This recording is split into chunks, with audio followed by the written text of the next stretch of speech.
Magandang araw sa inyong lahat mga banateros. Eto na naman, pag-usapan na ho natin itong plano ho ng gobyernong ito. Grabe, alam mo mga kababayan, yung mga nangyayaring mga bali-balita ngayon, mga persecution na ginagawa sa mga supporter ni Pangulong Duterte at ni VP Sara Duterte, ay kitang-kita naman po natin.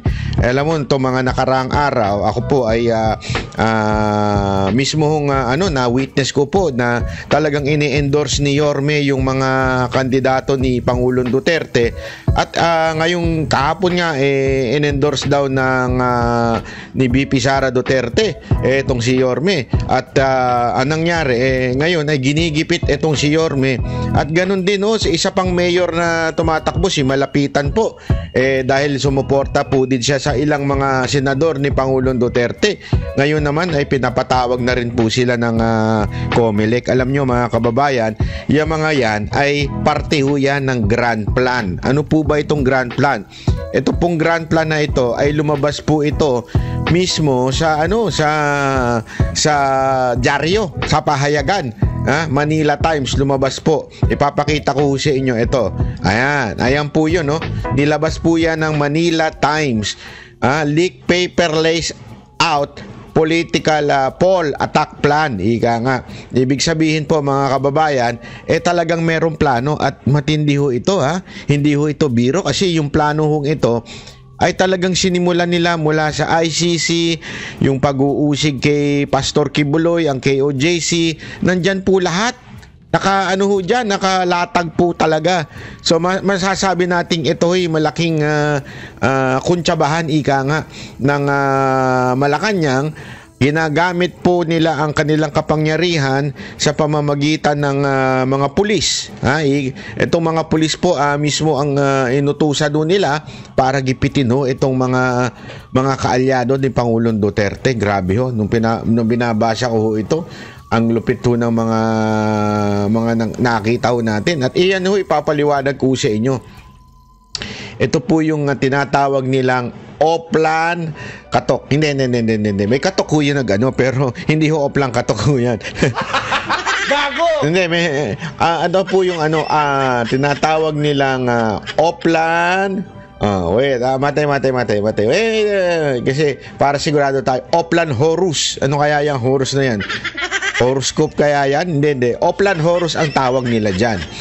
Yan po, ang konteksto po nito ay habang si PBBM ay patuloy na humaharap sa mga batikos mula sa Duterte's camp, kailangan daw, sabi dito, kailangan gumawa ng decisive action to protect PBBM. Naku po, patay tayo dyan. Yung protect nila, abante. Umaabante ho. Ang tawag nila dito ay Oplan Horus. Nako, ano kaya ho ito? Ito po yung sulat na ito ay nag-leak po ito. Sinulat po ito sa mga asama po yan sa meeting ho ng Election Final Campaign Sprint Action Plan ng Lakas CMD. So, ito ang sabi, ang mga na-achieve na. Significantly weakened Duterte's political force. Ayun lang, bulag sila. Bakit ho kanyo? Hindi naman ho totoo yan. Na humina na ang political force. Maaaring nakidnap nila ang Pangulong Duterte, pero hindi ibig sabihin ay humina na ang political force ng Pangulong Duterte. Hindi ho katotohanan yan. At ang isa pa daw achievement ay confidence in preventing Duterte's recovery ahead of 2028 election. Tingnan nyo na, grabe. Mantakin mo mga kababayan, talagang planado ho nila. Sabi nga, kalkulado nila.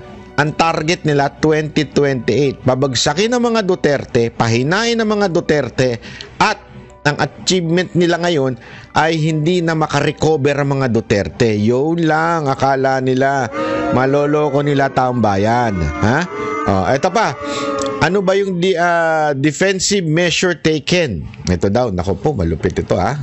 Ito yung defensive taken. Sabihin yung ginawa nila. Form core campaign team, si Martin, si ang presidente, si Tamayo, Congressman mga congressman, si Toti, Congressman AG, naku, may mga pinangalanang hindi ko alam ang Field Alliance Across Parties. Ibig sabihin, magagawa sila ng maraming party. Ha? Ay, hindi pala. Sorry naman. Ibig sabihin pala, alliance with party, yung mga political parties. Ang role ng PFP, yung political party ni BBM, aligned with Lakas, NUP, Nacionalista at NPC. Nakita naman po natin, nag-unite po yan ngayong 2025 election. Ibig pong sabihin talagang merong katotohanan ho itong mga issue na ho ito. Ano pa? Ito. Endorse VIP candidate. Naku, may mga VIP candidate sila. Ayan, nakasulat na dyan. Tulfo, Lacson, Pacquiao, Revilla, Lapid, Binay. Naku, secure campaign funds. Naku po, patay tayo dyan. Ano ibig sabihin na secure? Ha? Secure ba ibig sabihin magtago? Naku, hindi natin alam ha. Ano ba ibig sabihin na secure? Magnakaw? Ano ba ibig sabihin yan? Ibig sabihin ay pondo, mag-ipon para sa campaign funds. Magkano? 8 billion. Kita nyo na? Grabe yung campaign funds sila. 8 billion. Magkano kaya napupunta sa bulsa? Yun lang. Gago! Kanino manggagaling yung 8 billion? Ayon sa dokumentong ito, walang iba kung hindi kay Congressman Zaldico. Uy, sana all. Gago! Ang yaman ni Zaldico pala. Manggagaling daw di umano sa kanya. Allegedly, manggagaling daw yung 8 billion mula kay Congressman Zaldico. Ayon sa dokumento na nileak ng Manila Times. Okay? Galing po yan sa Manila Times. Hindi po galing sa akin yan, ha? Binabasa lamang po natin. Okay? Policy leverage. Nako, rice tariff exemption. Nako, ayan na yung bigas. So, kasama sa plano talaga yung pagbaba ng bigas. Kaya may mga i-exempt para bumaba yung bigas. Nako, alam na. Gago! Kaya nga ngayon, meron silang pa 20 pesos na bigas. Diyan sa Visayas. Eto, dito mo makikita talaga na namumulitika sila. Kaya naman pala, pero since kailangan lang itong ma-exempt, yung depende kung saan kailangan ng boto, doon lang nila gagawin. Diba? Ano pa? Increase benefits for uniform personnel. Nako, alam na nila na baka pumiyok, magalit ang mga uniform personnel, so sinuhulan na rin nila. Gago! Grabing kademonyo ng gobyernong ito, no? Di ba? Ang lupit ng kademonyo ng gobyerno, pati yung uniform personnel sinusuhulan. Ang tanong natin dyan, mga kababayan, kayo hubang mga uniform personnel ay nasusuhulan? Yan ang tanong. Kayo po bang uniform personnel ay nasusuhulan? Pwede ho bang sumagot kayo? O baka naman yung mga general lang ang nasusuhulan. At yung mga nasa baba wala nang magawa. Hindi na kayo kasali sa naaambunan. Mga kababayan, makinig kayo, uniform personnel, mga pulis, mga sundalo at kung sino-sino pa na uniform personnel. Plano nila na talagang i-increase ang benefits. Ang tanong, ibig sabihin ginawa na nila yan, di ba? Ang tanong, kayo ba'y naambunan? O baka yung mga boss nyo lang ang naambunan? Ako, yari tayo dyan. Ito, conducted effective information campaigns with influencer. Uy, kaya pala yumayaman ng mga ulul. Kaya pala yung mga bayarang influencer ng gobernong ito, yumayaman yung dating nakatira sa kubo-kubo, na nakahubad lang, ngayon may pera na, may pang chupageti na. Nako. Gago. Yung isa pa nga dyan, sabi niya siya ang highest paid. Di ba? Gago lang talaga. Kamusta na, Mark? Ha? Sa'yo ba napunta lahat? Bakit ikaw ang highest paid? Ang kapal naman ng mukha mo. Oy, makagago. Sabi mo ikaw ang highest paid. So magkano yun? Magkano kaya yung bayad sa'yo? Yun ang tanong dyan. Oh, eto ha. Ito matindi dito mga kababayan. Para mas maintindihan natin, meron mga tayong highlights pa ha, kung paano nila gagawin ito. Ito, ayan. Oh. Offensive measures. Ito, offensive measures na gagawin. Oh. Collaborate with ICC, PNP, PDEA, HRC. Naku, ito ba yung Human Rights Commission? Pati pala yun, nakikipagkuntsabahan na. Senator Trillanes, yun, kaya pala ngayon tinatarget na si Magalong. Ay, Magalong, sorry, Magalong. Si Malapitan, kaya pala tinatarget na si Malapitan. Kasi nag-collaborate ang gobernong ito, Senator Trillanes. Ayan nakasulat nakasulat po. Ayon po yan sa Manila Times report ng leaked document. Ibig sabihin, susuportahan nila si Trillanes. Kaya naman pala pinatawag na ng chairman ng COMELEC etong si Malapitan. Naku po, nako. Alam na this. Yung mga ganyang galawang ano yan di ba? Pangalawa, local investigation ongoing. Naku po, local investigation sa House, sa DOJ, NBI, COA, AMLAC on drug war and confidential funds cases. Yun, di ba? Nakita natin talagang kaliwat kanan ng investigasyon mula sa House, mula sa NBI, mula sa DOJ. Nagkaroon ng talagang simultaneous investigation against war on drugs and confidential fund ng Office of the Vice President. Yun, kasama pala sa plano. Eto pa, tingnan nyo to. Makinig kayo. Eto na yung mga na-execute nila. Initiated an advanced impeachment proceedings against Sara Duterte through budgetary incentives. Mga tarantado talaga ito, mga ito. Anong ibig sabihin nun?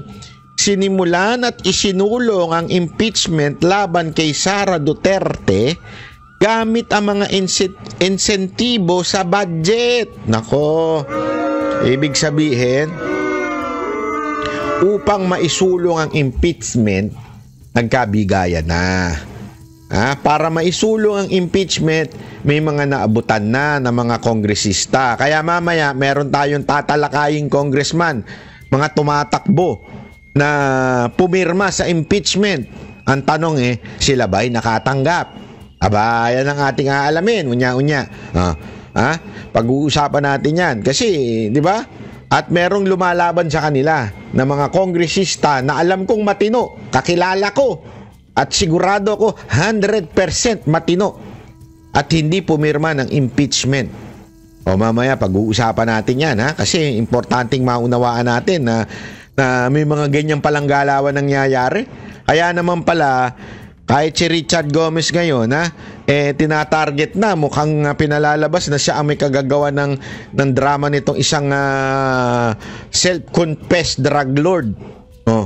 Mukhang siya ang pinalalabas na may kasalanan, si Richard Gomez, kasi nga hindi pumirma si Richard Gomez, di ba?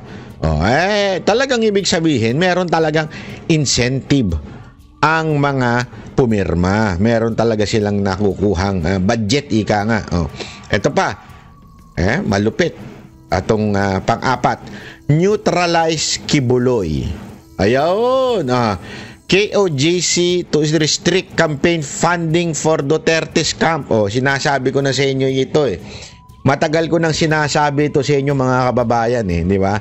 Kasi marami diyan nagsasabi, lalo na yung mga hindi naman sa lahat. May mga iba pang mga hindi na-convince na mga Duterte supporter na sinasabi nila, ayaw namin yan si Pastor Kibuloy. Kasi ganito yan, hindi nila gusto, bla bla bla. Alam mo, ang ginawa talaga ng gobernong ito, lahat ng kaso ni Kibuloy ay fabricated. Mula sa patay na kaso, mantakin mo patay na, dismiss na, binuhay. Saka nakakita nun. Tapos dinagdagan pa ng non-bailable. Isipin mo ito nga, ang ganda nga nung paliwanag ni dito ni Attorney Torreon. Bakit to? Anong sabi niya? Mantakin mo, ang kaso na ikinaso kay Pastor Kibuloy, rape. Pero kailangan i-freeze ang kanyang lahat na pera. Isipin mo mabuti yun Rape ang kaso. Okay? Yan ang paninira sa kanya, rape. Yung nagsabi na ni rape daw siya, bale-balentong naman ang kanyang mga sinasabi sa hukuman. Okay? Hindi ko pwedeng i-discuss dito, pero narinig ko mismo, bale-balentong. O ibig sabihin, walang kwenta yung mga pinag-usapan. Tapos, mantakin mo ito mga kababayan. Wala na ngang kwenta yung pinag-usapan doon. Rape pa yung case. Alam mo kung bakit rape? Kasi nga po, para non-bailable. Para makulong si Pastor Kibuloy. Ito pa matindi. Bakit kailangan i-freeze ang lahat ng asset ni Pastor Kibuloy? Alam mo, ang problema kasi, in-underestimate nila si Pastor Kibuloy. Ang akala nila, lahat ng ginagamit niya, lahat ng mga eroplano, kung ano-ano pa, lahat ng negosyo, at ay nasa pangalan niya. O kaya yung mga bahay nasa pangalan niya. Wala po. Wala pong pagmamay-ari si Pastor. Ang lahat pong ito ay nakapangalan sa kanyang mga membro. Bakit to? Kasi ito'y pagmamay-ari ng kingdom. Anong ibig sabihin? Kasi sa kanila, meron silang parang patakaran. Meron silang rules, ika nga. O meron silang pamantayan na sama-sama ang kanilang wealth. At alam mo, mga kababayan, hindi ito, baka akala nung iba, bakit ganun? Nanlalamang leader. Hindi! Alam niyo ba, ganyan po nung panahon ng Acts. Yung Acts sa Biblia. Nung panahon ng yung unang bugso ng Christianity pagkaalis po ng ating ng ating Panginoon after the Pentecost. Yung mga disipulo para maipakalat nila yung salita ng Panginoong Yesus. At kaya para usundin nila yung go and make disciples of all nations, ang ginawa nila, lahat po ng mananampalataya nun, they gather all their belongings together. Inilalagay nila sa isang pondo. Tapos yun ang gagamitin nila para sa salita ng Panginoon. Kasi nga, sa kanila, ang prinsipyo nila, we are no longer living. Diba? Yan yung prinsipyo ng Biblia na we are no longer live but Christ lives in me. So kung ano lang yung misyon na ibinigay sa atin ni Kristo bilang mananampalataya, bilang mga lahat po tayo misyonaryo. So lahat po ng mga naniniwala sa Panginoong Hesus sama-sama ang pera, pinagsasama-sama at yun ang gagamitin sa ministeryo. At ganun hata po ang ina-apply ng KOJC po. Sama-sama po ang kanilang ang pondo at yan po ang ginagamit sa ministeryo. Ang akala ho nila sobrang yaman ni Pastor Kibuloy. Akala ho siguro nila may ginto kaya nagukay to si Torre. Yan ang totoo Yan kasi ang hindi ho nila maintindihan yung kapangyarihan ng Panginoon na magpala sa mga taong nagtitiwala. Yan ang mahirap. Alam nyo ba, meron sa prinsipyo sa Biblia na liglig, siksik at umaapaw na blessing ang mapupunta sa'yo pag ikaw natuto unang-una mag-tithes.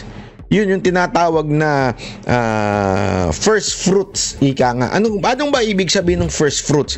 Ibig sabihin yung unang ani ibig sabihin kasi sa kanila ang pagkita ng pera yung pag-ani kasi most of them are farmers. Kung hindi farmers, mangingisda, di ba? So lahat po sila yung mga unang ani nila, kaya nga first fruit ang tawag doon, ay inaalay nila sa Panginoon. Sinasabi nila lahat ito ay galing sa'yo. Yun po yung prinsipyo na yun. inaalay. At anong sabi ng Panginoon? Pagpapalain ka, siksik, liglig, umaapaw. Yun yung nasa Biblia.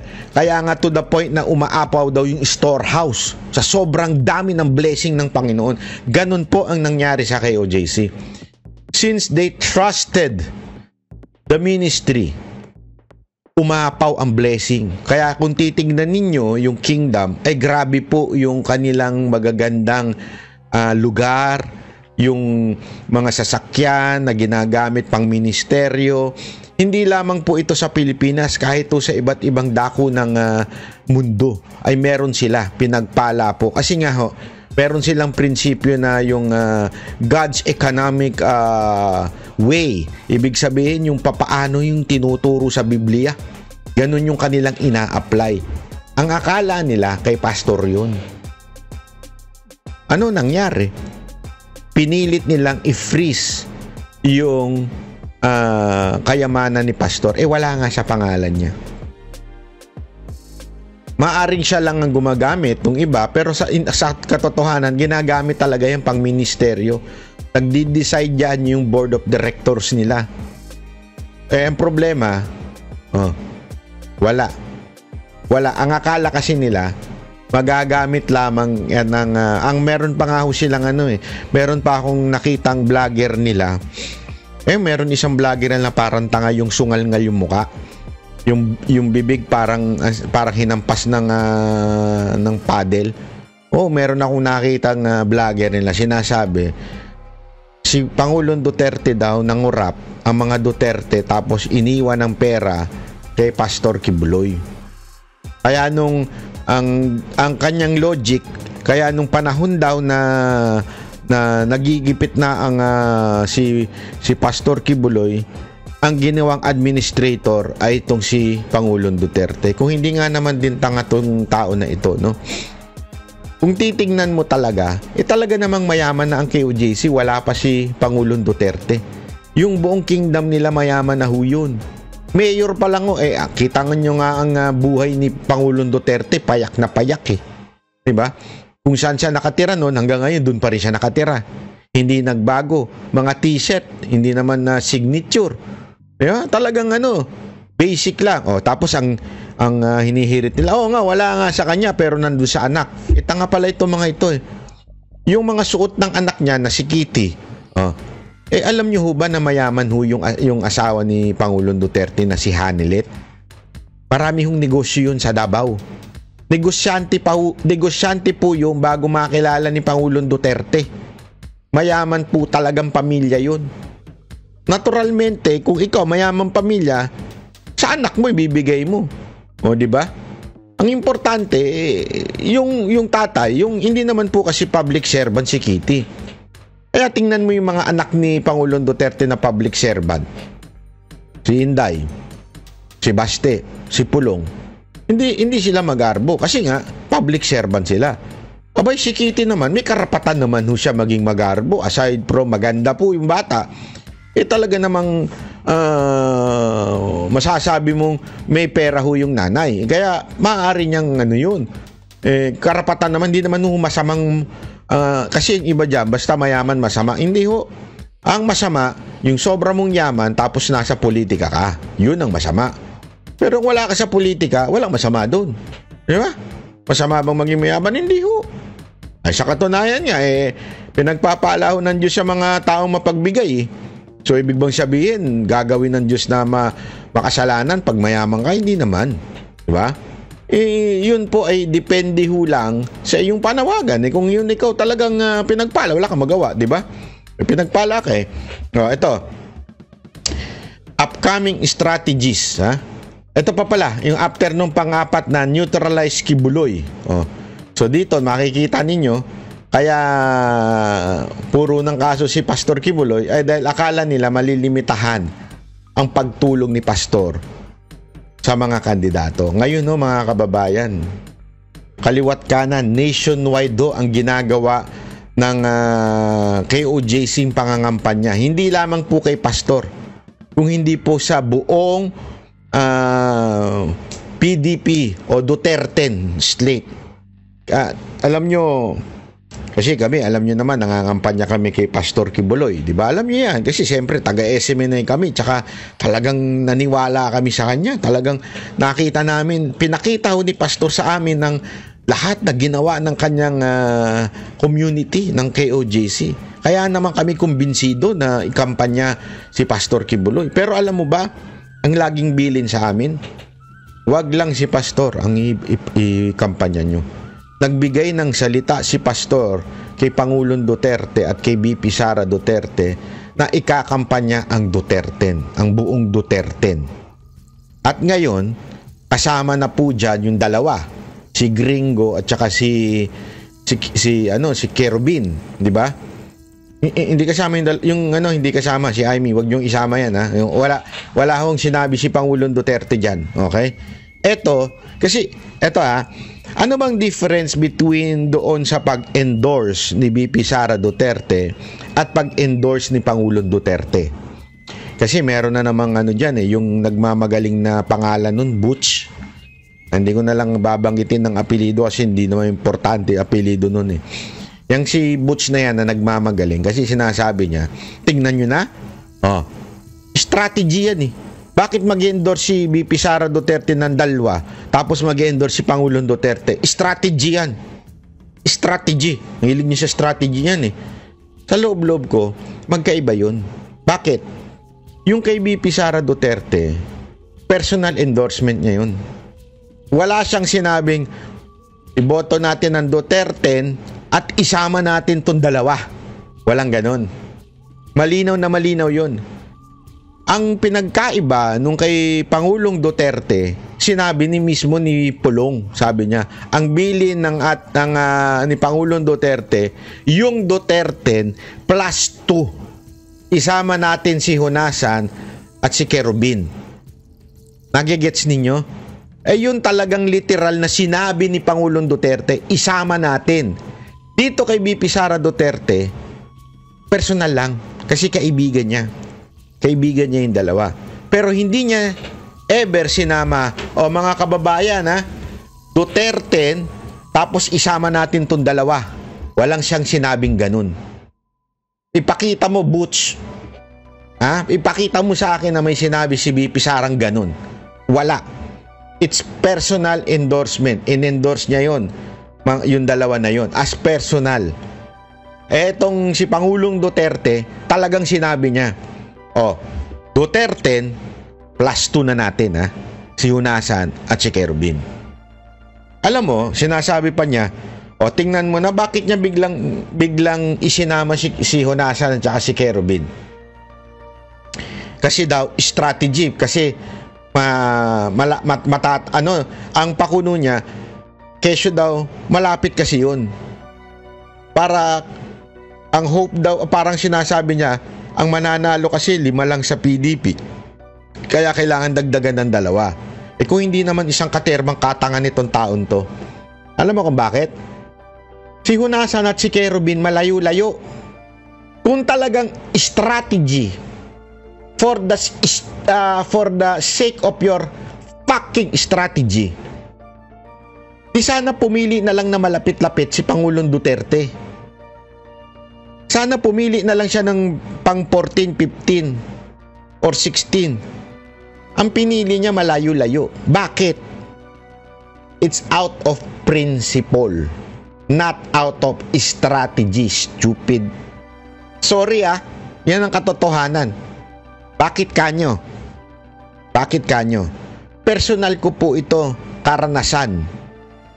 Nung maalala ninyo, may nilabas kaming video na antagal namin, mga 4-5 oras kaming nagsama ni Pangulong Duterte at buong Banateros. Ito yung during the siege Nagsama kami dyan, yung nagkantahan pa kami. Ang tagal namin dyan. Alam mo ba, isa sa mga pinag-usapan namin doon, tinatanong ako ni Pangulong Duterte, nagbigay siya ng mga pangalan na gusto niyang maging senador. Hindi ko na lang sasabihin ko sino. Kasi ang marami doon, ang gusto niya, uniform personnel. Tinanong niya sa akin, ano ba masasabi ko dito? Pagdating sa social media tinanong niya sa akin, ano masasabi mo sa dito sa dalawang ito. Sinabi niya ganito, sinabi niya ganito, sinabi niya. Naghahanap siya ng pulis. Naghahanap siya ng sundalo, mga retired na maaaring kumandidato kasi gusto niya talaga mga galing sa military. Anong ibig ko lang sabihin? Ito, personal ko itong karanasan mismo, kausap po ako mismo ni Pangulong Duterte noong nandun kami sa Davao. Yun ang pinag-usapan namin. Binanggit ko pa nga, ito mga to, gusto maging, basta, ito, binanggit ko, bla bla bla. Hindi naman niya tinatanong ako to know kung nag-aas ng permission. Hindi yon. Humihingi lang ng opinion sa social media. Ano daw ba ang response ng mga tao dito sa tao na ito? Sino ba ang sa tingin ko na malakas na pulis na gusto ng mga netizen? So tinanong niya sa akin yun. So sinagot ko ito. Di ba? Kaya no wonder hindi na ako nagtaka nung sinabi ni Pangulong Duterte si Honasan at si Kerubin. Bakit kanyo? Kasi out of principle, not out of strategy. Strategy, di sana kumuha na lang siya ng nandun sa malapit. Di ba? Ang dami niyang pwedeng kunin doon sa 14 and 15. Bakit kinuha niya police? Not police. Retired military. Kasi nga, ever since, yun talaga ang gusto niya. Aside from lawyers, ang gusto niyang maging senador, ang gusto niya yung mga retired military officers.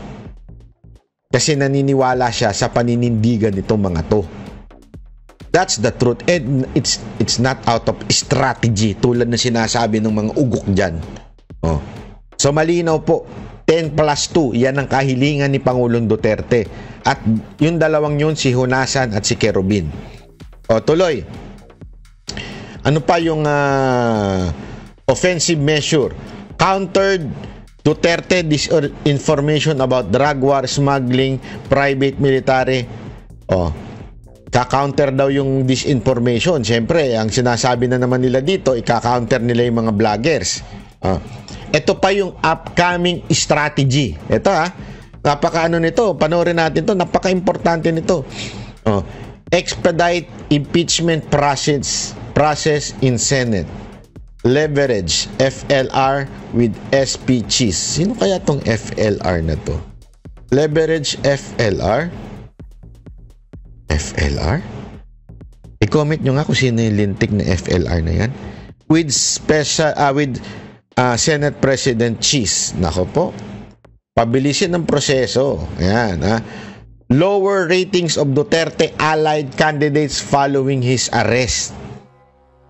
Kaya, sabi ko nga sa inyo, yung survey, pwede hong gawa-gawa yan. Bakit? Kasi nakalagay na dito. Ito yung mga planong pa nila. Hindi pa na nangyayari. Yung una ko sinabi, nangyari na. Ito yan, offensive measures executed with ED. Ibig sabihin, tapos na. Itong sinasabi ko ngayon sa inyo ay yung upcoming strategies and actions. Renew ICC collaboration for warrants against BG and De La Rosa. So nakikipag-usap sila ngayon sa ICC para sa arrest warrant ni BG at saka ni De La Rosa.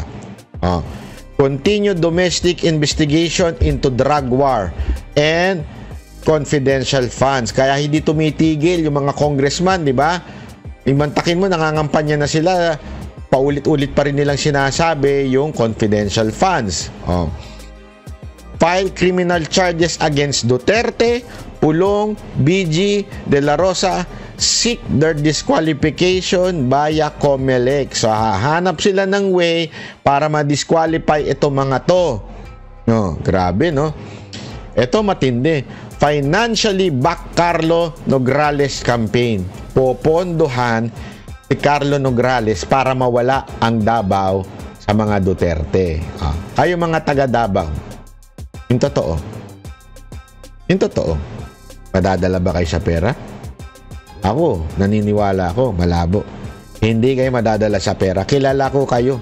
Matindi ang paninindigan ng mga taga Davao. Nung dinukot si Pangulong Duterte, grabe ho ang tao sa Davao, di ba? Pero popondohan. Anong ibig sabihin nito? Ibig bang sabihin, babayaran ng mga tao? I don't think so. Ang tanong, babayaran kaya yung eleksyon? Ayun ang medyo maaari. Yung mga Comelec dyan, bantayan ninyo. Mga pulis dyan. Naku po, pinalitan pa naman ng mga pulis dyan. Gago! Eto pa. Intensify counter disinformation effort. Shut down Duterte's fake social media accounts. Ayan na. So talagang effort nila ang social media. Kaya nga ngayon merong nilabas na naman si Marbil. Gumawa siya ng task force ba yun? Hindi ko alam kung anong tawag dyan. Kalimutan ko na yung task force na na inano niya eh. Meron na naman siyang task force ngayon na ginawa para labanan itong mga vloggers, di ba? Freeze Duterte's financial asset. Naku po, antayin ninyo, ha? Yan ang kanilang gagawin. If you freeze ang Duterte's financial asset, kaya tayo'y magmatsyag mga kababayan. Kasi gagawin po nila ito. Ito pa lang po yung mga gagawin nila. Malinaw po yan, Andyan po, kasama ho dyan ang pagbabagsak sa mga vlogger, pagpapa-file ng criminal charges at para ma-disqualify sa Comelec si Pulong, si Pangulong Duterte, si BG, si De La Rosa.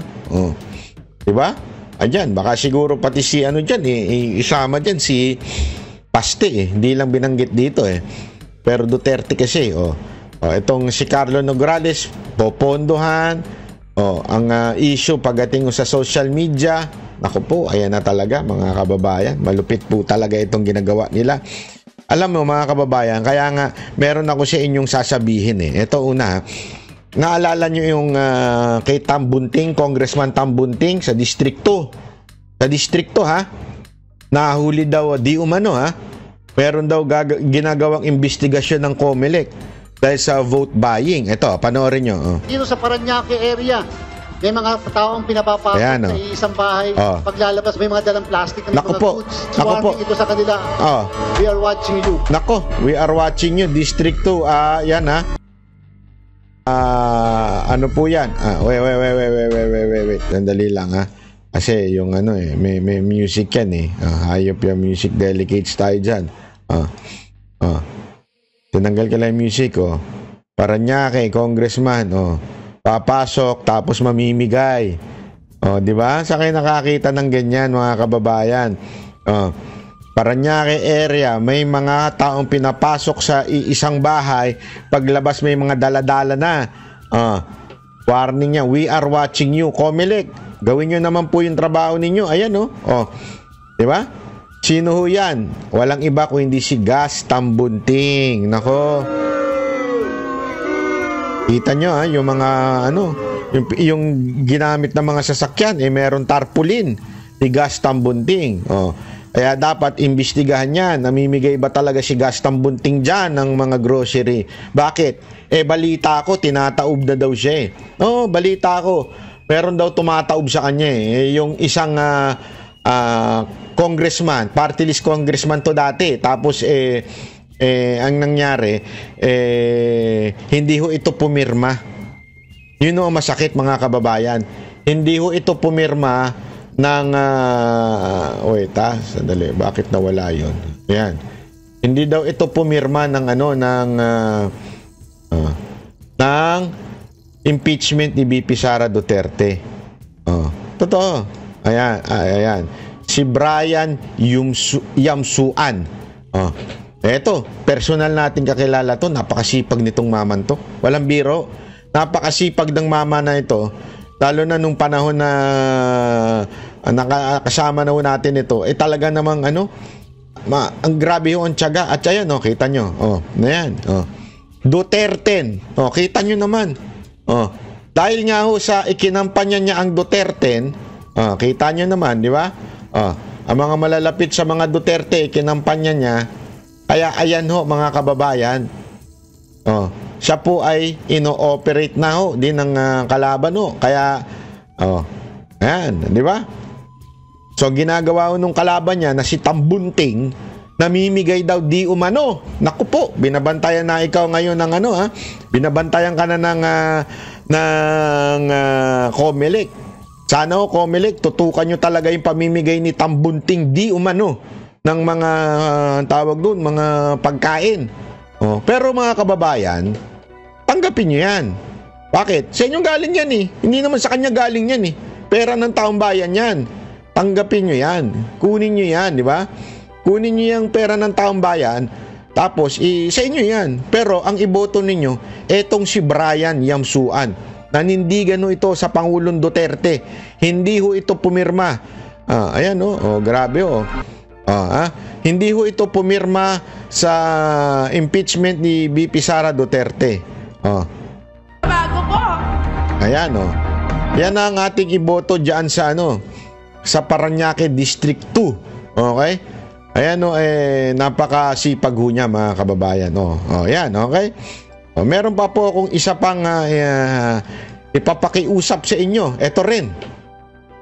Isa na mga kandidato ng PDP. Okay? Wait lang, bakit nawala yung kandidato ito ng PDP? Nagkataon ng mga kababayan wait lang. Ang kalaban naman po niya walang iba kung hindi yung mga bata ni Romualdez at ni Marcos. Kaya papakita ko lang sa inyo para mas maintindihan ninyo, para mas maunawaan ninyo. Ito, ayan. Ito. Ang pangalan niya po ay si ayan. Ayan. Ito po yung kandidato ni Duterte. PDP po ito. Okay? Sandali. Ayan po, ayan. Ito po ay walang iba kung hindi si Attorney Jordan M. Pizaras. Diyan naman po ito sa Tagbilaran City, sa Buoy. Pag kayo taga Buoy, kita nyo naman itong natin na ito. Kandidato ho natin ito, ha. Ito po ay ayan, napakasipag ho din ito. At ang kalaban niya ho, napakabigat mga kababayan. Ang kalaban niya walang iba kung hindi ho yung bata ho ni Romualdez at saka bata ho ni Marcos. Ito ho ay ang kalaban niya po dito, walang iba kung hindi si, sandali ito, papakita lang natin. Ang kalaban niya po ay si Chato. Ayan.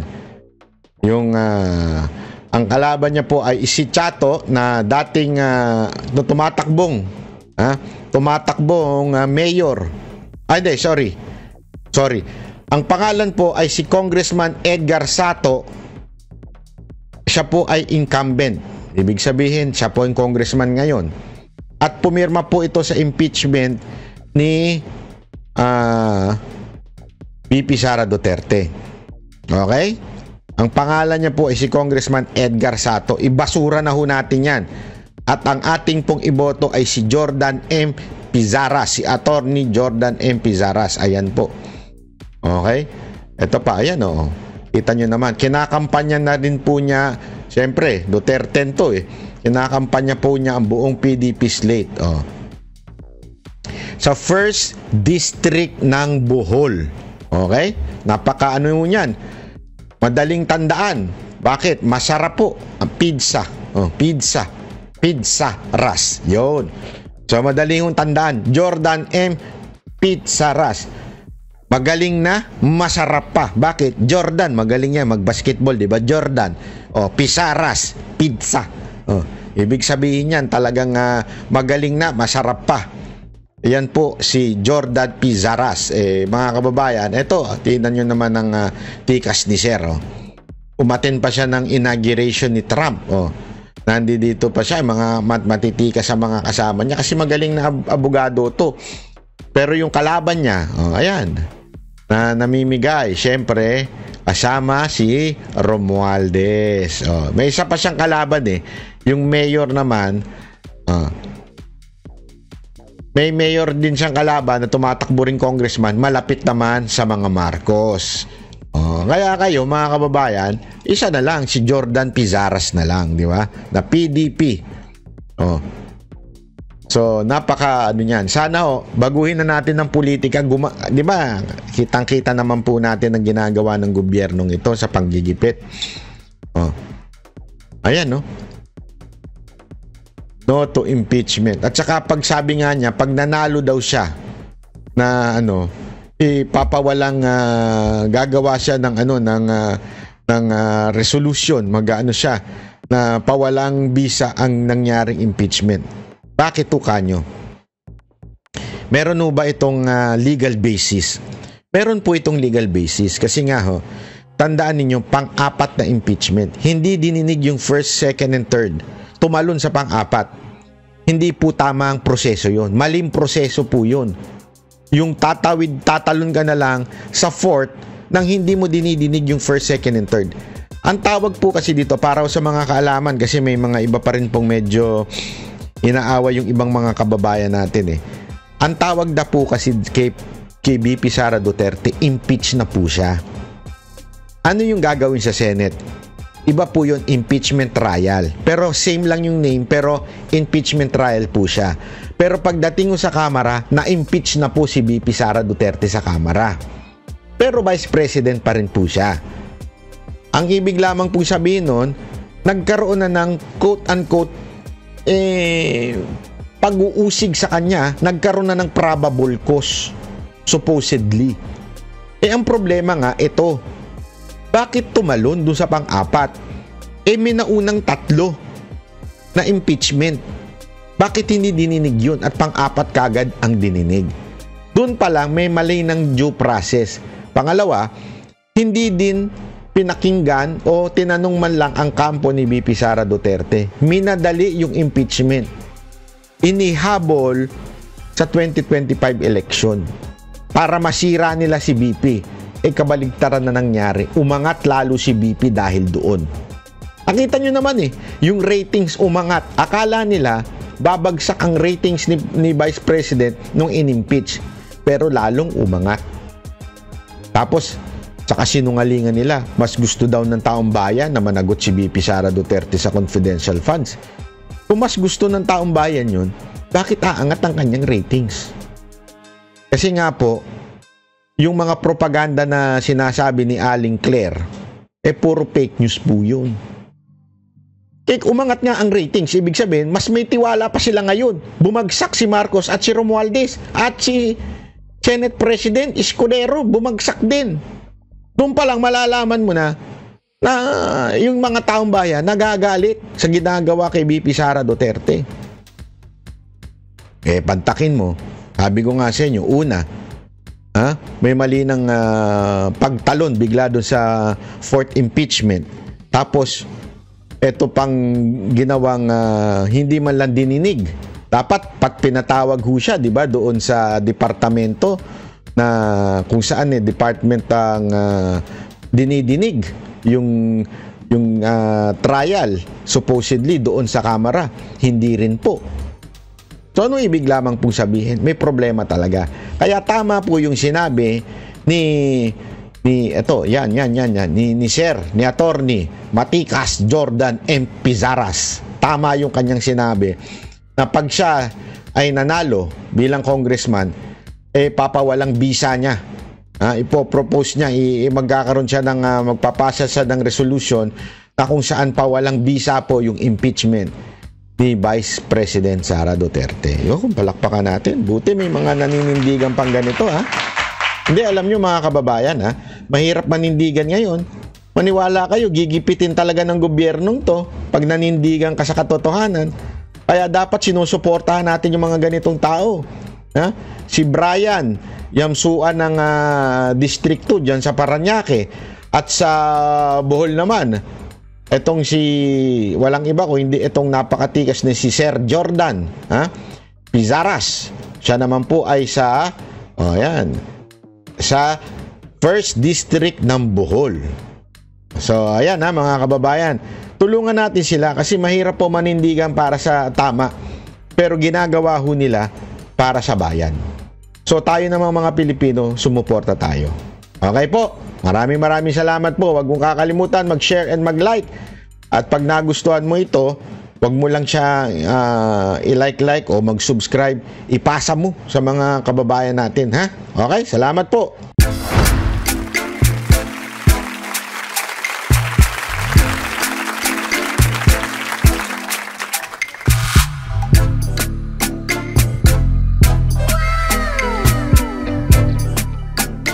The next performance will start momentarily.